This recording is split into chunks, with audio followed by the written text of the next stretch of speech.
Hello and welcome back to the Lizardmen campaign. Last time we faced some big battles against Chaos. In the first one we actually lost and ended up losing not only one of our main forces but one of our settlements. Kroq-gar avoided the same fate by exploiting some nice glitchy AI, so he dodged around a big Chaos army and went on to fight a smaller part of it where he was able to win. So now we have to see what we can do from here. So here are the results from that last victory. We took out pretty much a whole Chaos army, a few survivors, but we'll get them in a moment. And more importantly, we've broken the siege on Antok, so that allows us to finally replenish and recruit units, etc. and just gives us the strategic options to do what we want right now. I will go out and kill the rest of those Chaos troops just because we can at the moment. We are lacking in total unit number in our army. We need to get some more stuff together because we have lost a few units over the last few turns in order to make our cheeky escapes. So there we go, that's one of the Chaos stacks down, and we're probably getting towards halfway killing all of the stuff that spawned because of the ritual now, so that's nice, isn't it? I am going to go back to Antok and just replenish and get more units for now, even though this could allow Chaos to put me back in the exact same scenario I was trying to escape from. Now I'm feeling a bit more confident and I think we'll be able to get away with it. I'm also going to move my army that I was previously using to defend against a possible elf attack from the south to come up and defend the approaches towards our core region from the Skaven, because those guys have at the moment a pretty free run right towards our ritual sites. They also can attack Kazotl, which is the usual target of attacks when these things spawn. I have now put walls around it at least, so it's a bit safer than usual. Now we do see Chaos go back for an attack on kroq-gar just like before, only this time they don't have enough stuff to really make it all that imposing. They've only got 1 and a bit armies, and they only have 1 hell cannon. That means the fact that we're going to be forced to defend this choke point again isn't going to be such an enormous issue. And in fact we could even use a bit of trickery to get rid of the hell cannon as well.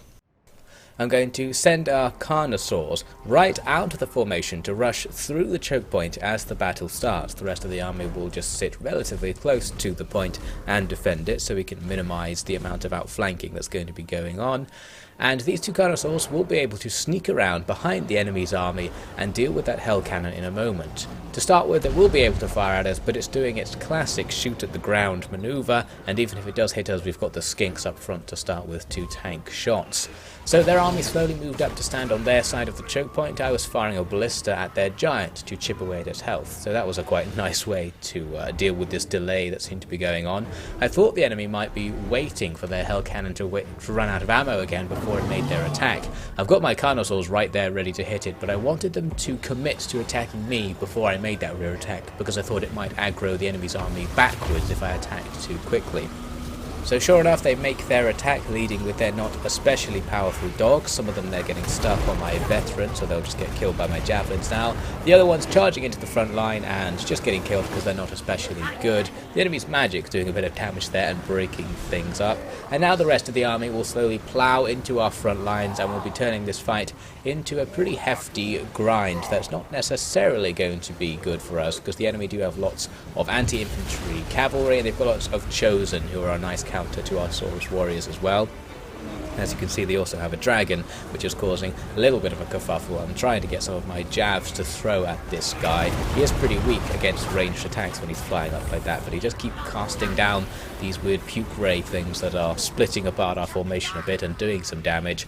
Anyway, our Carnosaurs very quickly dealt with the hell cannon, and now they can come to join the battle from the other side to perhaps break the massive grind going on. Here we're just ploughing through those cabs, don't care about those guys, we're going right for the infantry instead. We need to take down all of the units like chosen great weapons who will be really good against pretty much everything else we have with our monsters, so that's what they're going to be doing for the whole battle.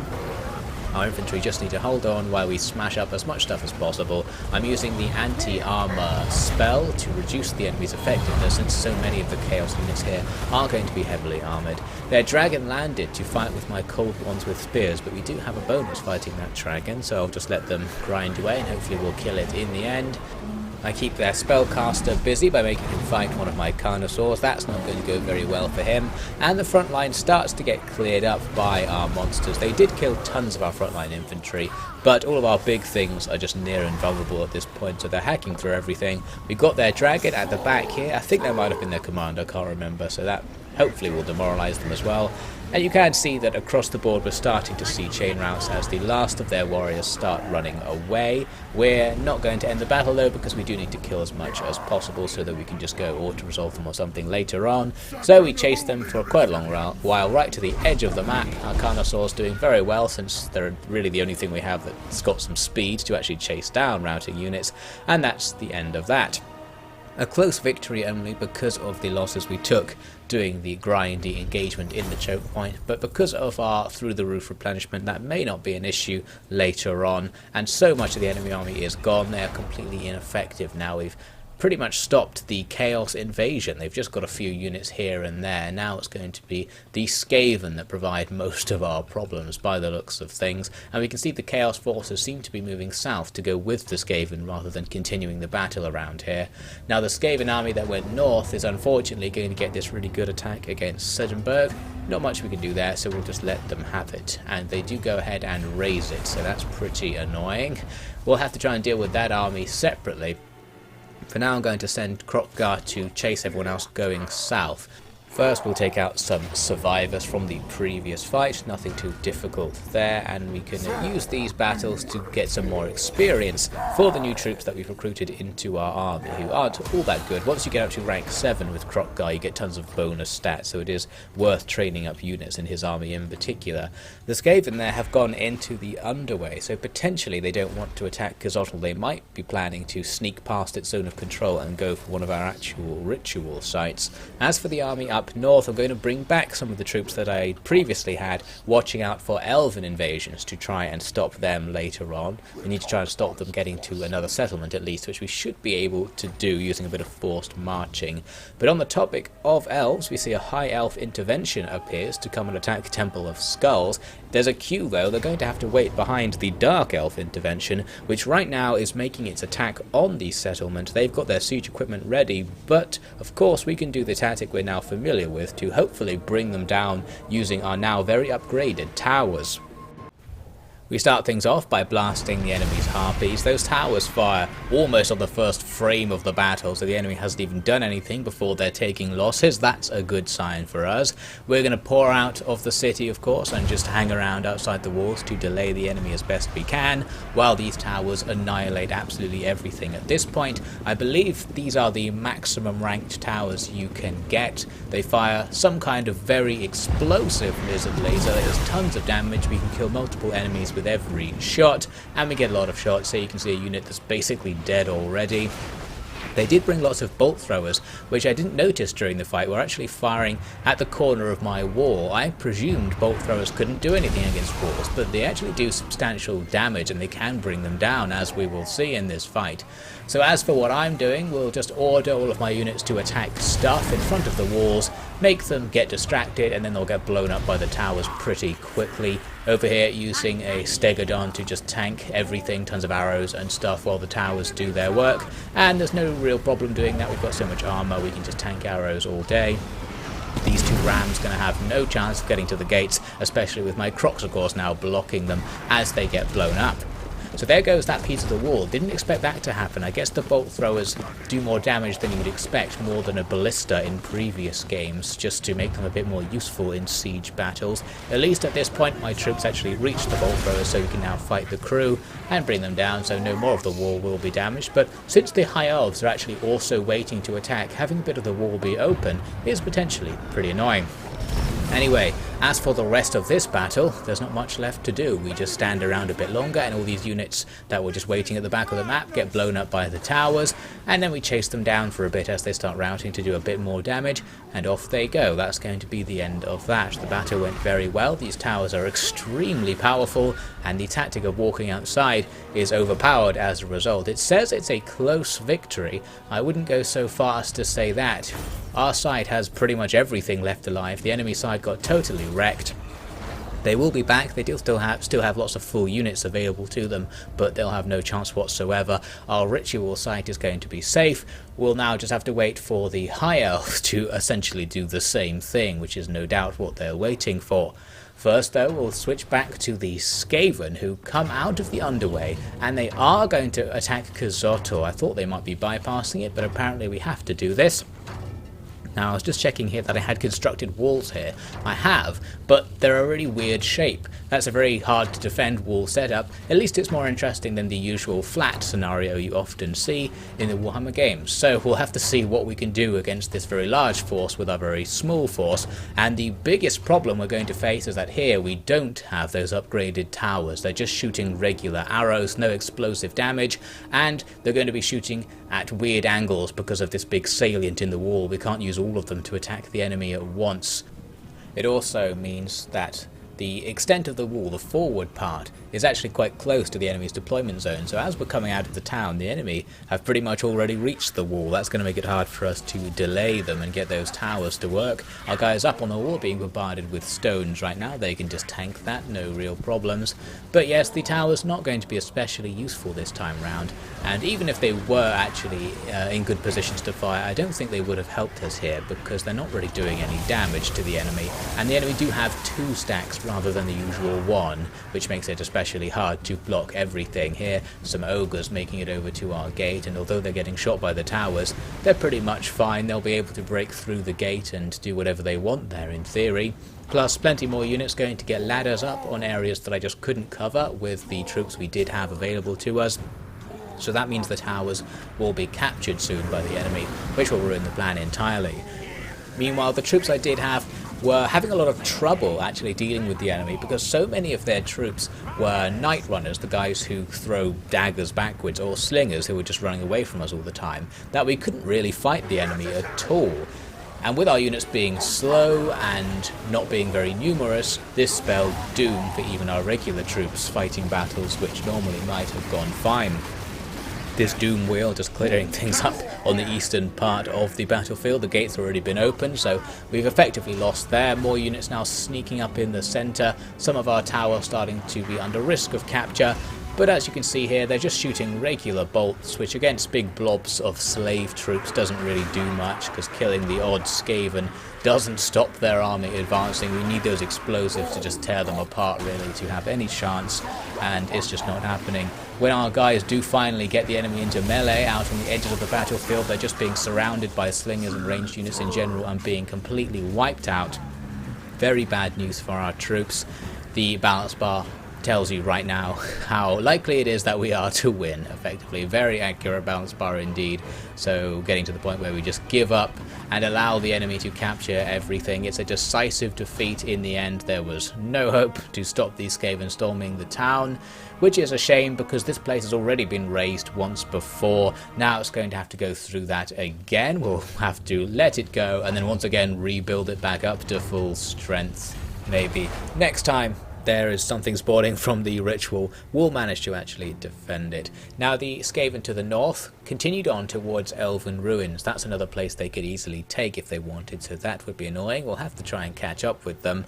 Their forces near Kazotl are going to continue on towards Golden Tower by the looks of things, so it's fortunate that I actually garrisoned it already, as mentioned earlier, with my forces coming up from the Elven front.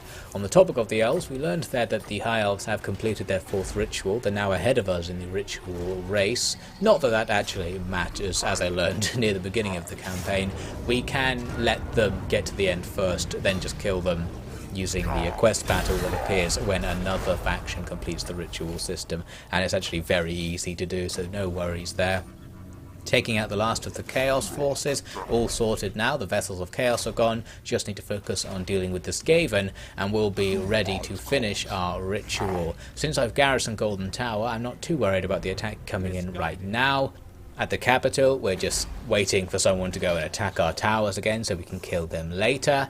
Now against these Skaven, our forced march guys coming back from the front line can get pretty close to them, although we can't do anything about Elven Ruins right now, unfortunately. I'm going to put some reserve forces at Wizard Callus Palace, just in case the Skaven end up going up there.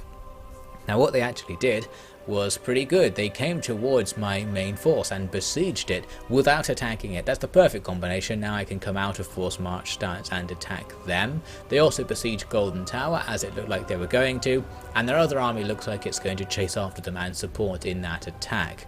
So that's that. At least we've got the Skaven a tiny bit pinned down now. We can actually focus on attacking them. Kroq-gar unfortunately can't catch up with them. If I went into force march stance, I could keep pace with them and be just behind them, but they would just come out of force march stance and attack me and put me at a disadvantage, so I'd rather not do that. For this besieging army, I thought surely this balance bar is actually really far in our favour because we have almost a full stack garrison being added in on our side, so I just thought we'll take the auto resolve and it gives us a close victory. Lost a couple of units but nothing special, and a full stack of Skaven is annihilated. That's absolutely perfect. I'm going to use the ransom captives thing to get some money because we are losing money right now. That completed a mission, by the way, which is quite handy. We'll get some blessed Saurus warriors. I think the reason we're losing money is because the enemy are blocking our trade routes outside of our capital. We'll deal with that soon enough. The Skaven reinforcement army actually runs past the Golden Tower there and sneaks into our territory. It seems they weren't moving to support the attack from the other army, so that was surprising. But it's actually a pretty good move because they might be able to take some stuff back here. Serpent Coast would probably be vulnerable to an attack by them. At least it would be much easier to defend than Khazotl if they did try. So kroq-gar now needs to catch up and try and help out with the situation. What I eventually realised we can do here is use kroq-gar's forced march stance to get into reinforcement range of the army that's currently besieging Golden Tower. That will allow me to use the army inside to sally out and attack it, and crucially the other army has moved too far away to reinforce in this battle, so you can see it's super far in our favour. We annihilate them for virtually free with an auto resolve. That's going to break the siege and send them running. Now the Skaven are starting to look weak indeed. So what can I do from here? Ideally I want to attack the army just off to the southeast before it goes on to attack any settlements, because it might actually have a chance of raising one. But I can only attack them with my smaller army, the garrison one inside Golden Tower, which would be a little bit difficult potentially. So what I'm going to do instead is do things the risky way. I'm going to move them to the west to finish off those Skaven. That balance bar was very uncertain, but actually we win for almost no losses at all. So that's 2 of the 3 stacks down now. And as for the final stack, all I can do is put kroq-gar into the Golden Tower in order to defend in the case that it was attacked, and we'll just see what they do in general. Meanwhile, my other army is going off to start recolonizing Khazotl. Now, you may have forgotten at this point that I'm also in a standoff with the High Elves. They've got an army in my territory. This is the one I was chasing, was it last episode or 2 episodes ago? They're still just sitting here in their encampment. Finally, I've built up enough reserve forces to just go after them now, and we're not going to mess around with these guys. I'm going to use some forced march action again to get some reinforcements going and just hit them with everything here. And we're just going to auto-resolve this fight because I'm not interested in fighting the elves at this stage. Also, I think auto-resolve might be easier than actually fighting them, because then the enemy can't exploit the poor speed and the not especially good composition we have in these armies. We do lose some stuff. It's only a Pyrrhic victory. However, because the enemy were they just retreated, that means they lose everything, and ultimately we didn't lose much at all because we're going to get all the rest of the stuff we lost back due to replenishment. So that was very nice indeed. That issue's been settled, and since the Chaos and the Skaven are going down now, I think we might have finally gone through this rough patch and are ready to continue. But for this one little blip, the Elven intervention attacks Temple of Skulls, but its army composition is very interesting. They've got lots of flying units and loads of really powerful flying units as well. They're almost spamming dragons here, and that may actually allow them to bypass our towers, because if they fly over the walls, those powerful towers will become useless. And as we'll see in the next part now, this is going to lead to a tiny bit of trouble.